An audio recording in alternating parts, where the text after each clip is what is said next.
Bueno, vamos a hacer un quinto video donde vamos a tratar de entender cómo enfocar una lámina para poder entenderla al microscopio y poder hacer un diagnóstico de alguna de las partes del tubo digestivo. Esto que les voy a decir, pues obviamente tendrá que complementarlo, no solamente con estos videos, sino con lo que vimos en clase, con lo que ustedes lean en las distintas otras clases y con lo que ustedes preparen en sus libros de histología. Ok, esto es muy personal, o sea, es como yo entiendo una placa, creo que les puede ayudar un montón. Para mí lo más fácil de ver es sencillo. Si tienes criptas de Líverco y tienes células caliciformes, estás a este lado del dibujo. Si no hay eso, estás a este lado del dibujo. Entonces yo podría decir lo siguiente. Si hay criptas de Líverco o hay células caliciformes, listo. Si no las hay, no estás en intestino. Puede ser estómago, puede ser esófago, puede ser labio. Pero si estás con criptas de Líverco y ves células caliciformes, pues es intestino. ¿Listo? Si definiste que no hay criptas de Líverco ni células caliciformes, pues es fácil.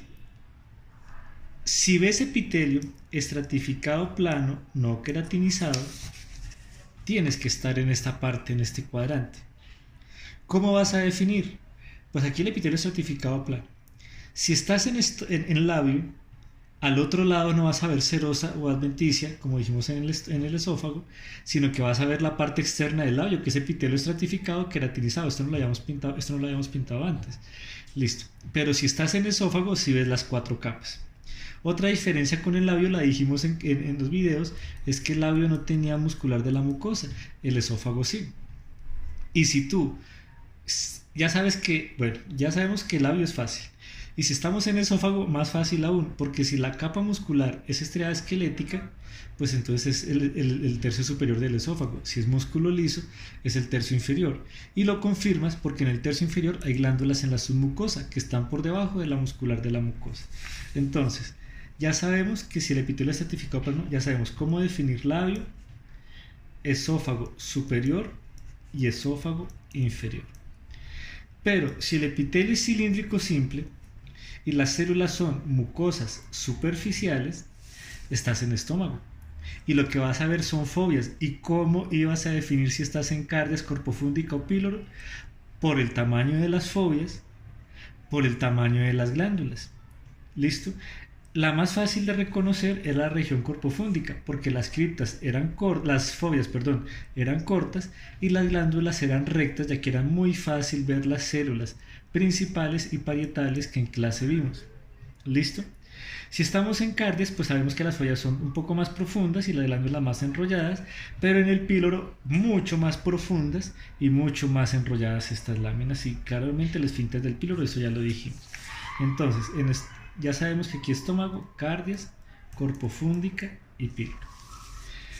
Ahora, si nos fuimos con que sí había células caliciformes y habían criptas de Líverco, nos fuimos a este lado. Lo más fácil que puede ser, obvio, si tienes vellosidades y pliegues circulares, estás en intestino delgado. Si no tienes eso, si no son puras criptas, estás en intestino grueso. Entonces, lo siguiente que tienes que ver si estás en este lado del cuadro es vellosidades y pliegues circulares. Sí, intestino delgado. Si no, intestino grueso.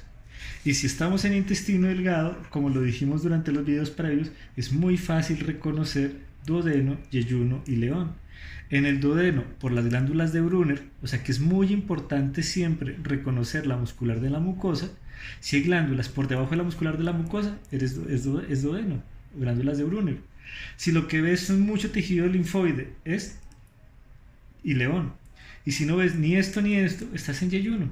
Y aquí te guías también porque las vellosidades son profundas, son grandes y las criptas y las pliegues circulares también. ¿Listo? Entonces acá en intestino delgado ya sabemos cómo definir duodeno por las glándulas de Brunner. Yeyuno, pues ya dijimos que las vellosidades y los pliegues circulares son profundos. Y león ya sabemos que por las placas de Peyer. Y finalmente, si llegaste a esta parte del cuadro, ¿cómo llegaste a esto? Porque había células caliciformes, criptas de Liverpool, pero no había ni pliegues circulares ni vellosidades, te ubicaste en este cuadrante, claramente tú lo identificas porque en el colon encuentras las criptas largas, las tenias evidentes.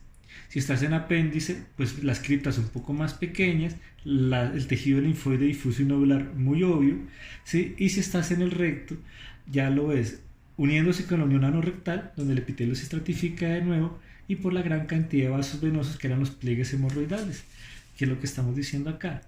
Colon, aquí es muy importante las criptas de Liverpool profundas, ¿sí? En el apéndice es muy importante el tejido linfoide difuso y tejido linfoide nodular, y en el recto los plejos hemorroidales. ¿Listo? Entonces, con esto más o menos estamos viendo un repaso, solamente nos queda un video donde vamos a ver placas, ¿sí? Y hacemos este ejercicio a ver cómo nos va.